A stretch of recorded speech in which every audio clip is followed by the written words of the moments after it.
کیا کہنے، خوب ہے ماشاءاللہ. گیت خلاق کے گاتا ہوں میں. ماشاءاللہ. یہ قرآن کی بات ہو رہی ہے. کیا بات ہے، سبحان اللہ. اس کی آیات سے کرنے لے کر. واہ واہ، سبحان اللہ سبحان اللہ. اس کی آیات سے کرنے لے کر اپنے آفاق سجاتا ہوں میں. کیا خوب عمل ہے، سبحان اللہ سبحان اللہ سبحان اللہ. اپنے آفاق سجاتا ہوں میں. تازہ کاری کا عمل دیکھتا ہوں. واہ واہ، کیا بات ہے، تازہ کاری کا. تازہ کاری کا عمل دیکھتا ہوں. واہ، جس طرف آنکھ اٹھاتا کیا کہتے ہیں، سبحان اللہ انشاءاللہ، جزاکم اللہ. جس طرف آنکھ اٹھاتا ہوں میں. کیا کہتے ہیں، سبحان اللہ ماشاءاللہ. محترم ناظرین، بارگاہ ربوبیت میں نذرانہ حمد آپ نے سماعت فرمایا. آئیے اللہ رب العزت کی بارگاہ میں نذرانہ حمد پیش کرنے کے بعد سلسلہ گفتگو کا آغاز کرتے ہیں. میرے ایوان میں تشریف فرما ہے عرض وطن کے معروف سکولر محترم پیر سید احمد ثقلین حیدر صاحب. شاہ صاحب، ایک معاشرتی ایشو کی طرف ہی میں آپ کی توجہ دلاتے ہوئے اسی سے ایک سوال آپ سے عرض کرنا چاہوں گا. نمود و نمائش، ریاکاری، تصنع اور بناوٹ گناہ کے ساتھ ساتھ بہت بڑی معاشرتی بیماریاں بھی ہیں. ان سے کیا تباکن اثرات معاشرے پہ مرتب ہوتے ہیں اور ہمیں کس لیے ان چیزوں سے خاص طور پر بچنا چاہیے، اس کے حوالے سے ارشاد فرمائیے گا. اعوذ باللہ من الشیطان الرجیم، بسم اللہ الرحمن الرحیم.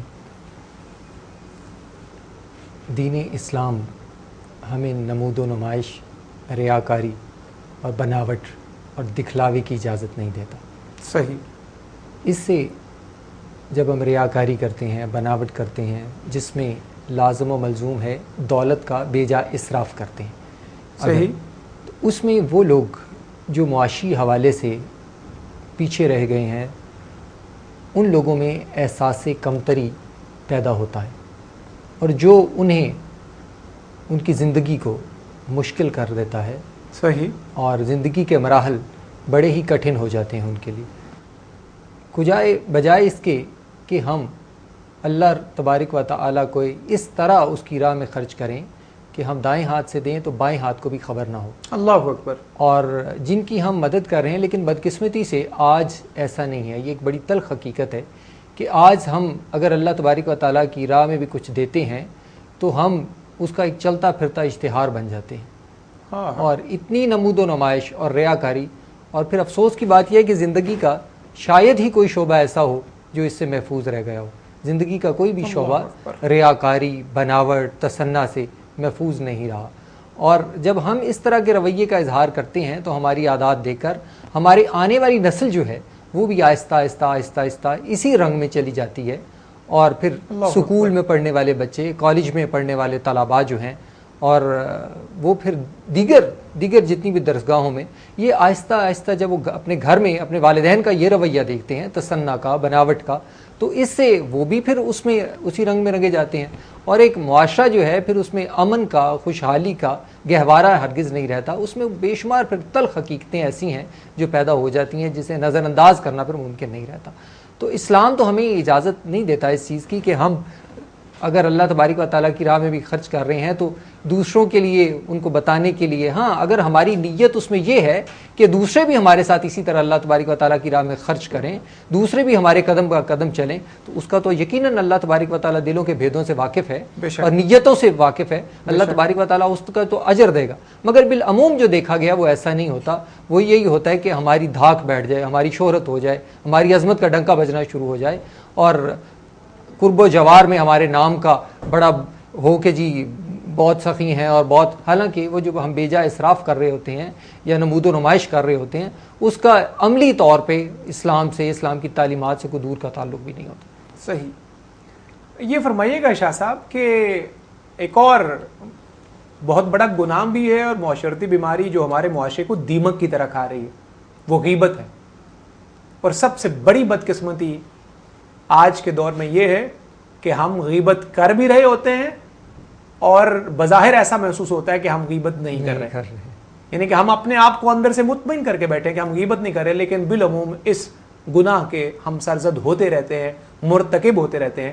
اس کے بارے میں ارشاد فرمائیے۔ آپ نے بڑی خوبصورت بات کی، اور یہ دیکھیں کہ آج تو اس طرح ہوتا ہے کہ ہم غیبت کر بھی رہے ہوتے ہیں، کسی شخص کی غیبت، اور آخر پہ ہم یہ جملہ کہہ دیتے ہیں کہ ہماری مراد غیبت کرنا نہیں، حالانکہ اس سے مفہوم تو تبدیل نہیں ہو جاتا۔ یہ کیا رویہ ہے شاہ صاحب؟ تو یہ بڑا تلخ رویہ ہے، اور یہ تو قول اور فعل کا بہت بڑا تضاد ہے کہ ہم غیبت کر بھی رہے ہوتے ہیں۔ اسلام نے اسے ایک بہت ہی برا عمل کہا ہے، اور ایک مردہ بھائی کا گوشت کھانے کے مترادف کہا گیا کسی دوسرے کی غیبت کرنے۔ اور پھر دیکھیں عجیب صورتحال یہ ہو گئی ہے کہ آج ہم اسی شخص کو ولی کامل بھی سمجھ لیتے ہیں، اسی سے اپنی روحانیت کے حوالے سے بھی اسی سے وابستگی اختیار کر لیتے ہیں، یہ نہیں دیکھتے کہ اس کی زبان غیبت سے آلودہ تو نہیں ہے۔ ہم اسی شخص کو دیکھ لیتے ہیں، حالانکہ اسلام میں اور پھر بزرگان دین اولیاء حضرت، ایک ضمن میرے واقعہ ذہن میں آ گیا، حضرت سلطان ابراہیم بن ادم رحمۃ اللہ تعالی علیہ تصوف کا، آسمان تصوف کا ایک درخشندہ ستارہ، بلا شک سلاطین بلخ میں سے تھے۔ تو آپ کسی نے جب آپ کو اپنے گھر دعوت پہ مدعو کیا، آپ تشریف لے گئے، تو ابھی وہاں کسی اور مہمان کے آنے میں کچھ دیر تھی، تو میزبان آپ سے کہنے لگا کہ وہ بھاری بھرکم شخص جو ہے ابھی آیا نہیں، تو آپ کھانا کھائے بغیر واپس اپنے گھر تشریف لے آئے، اور 3 پہر تک آپ نے محض اس وجہ سے کچھ نہ کھایا کہ میں نے غیبت والی محفل میں کیوں گیا، کیوں میرے کان میں یہ غیبت کے الفاظ پڑے جو کسی انسان کی برائی میں بولے گئے تھے۔ مگر آج ہم اس کا قطعی طور پر ہم نہیں دیکھتے، عملی سطح پر ہم غیبت بھی کر رہے ہوتے ہیں، ہم دوسروں کی برائیاں گنوا رہے ہوتے ہیں، دوسرے کے دامن پر کیچڑ اچھال رہے ہوتے ہیں، مگر اس کے باوجود ہم یہ نہیں سوچتے کہ اس سے معاشرے میں کتنے تلخ جو ہیں وہ رویہ پیدا ہو سکتا ہے۔ اور یہ غیبت جو ہے کسی انسان کی، یہ کسی کی دشمنی کی، ناراضگی کی پہلی اینٹ شمار ہوتی ہے، یہ پہلی بنیادی اینٹ رکھ دینی، یہاں سے ایک دشمنی کا پھر ایک لامتناہی سلسلہ شروع ہو جاتا ہے۔ بے شک تو اسلام تو اس کی قطعی طور پر اجازت نہیں دیتا۔ محترم ناظرین، گفتگو کا سلسلہ جاری رہے گا، یہاں ہمیں لینا ایک چھوٹا سا بریک، انشاءاللہ بریک کے بعد آپ سے ملاقات ہوتی ہے، اور ہمیں یقین ہے کہ آپ ہمیں لازماً جوائن رکھیں گے۔